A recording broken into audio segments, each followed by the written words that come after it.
இந்தியாவில் இருந்து இலங்கைக்கு பறந்து செல்லும் 5000 சூடான லட்டுக்கள்.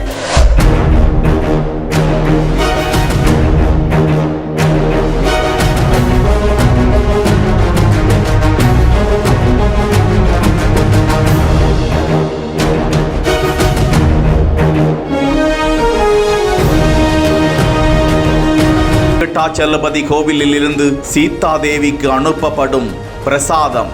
வருகிற 19ஆம் தேதி இலங்கையில் உள்ள அசோகவனத்தில் உள்ள சீதாதேவி கோவிலில் மகா கும்பாபிஷேக விழா நடைபெறவிருக்கிறது.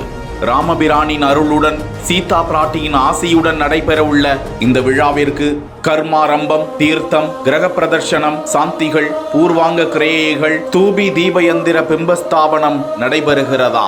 இதற்காக சென்னை திருப்பதி தேவஸ்தானம் சார்பாக பக்தர்களுக்கு லட்டு பிரசாதம் அனுப்பி வைக்கப்பட உள்ளதாக தகவல் வெளியாகியுள்ளது.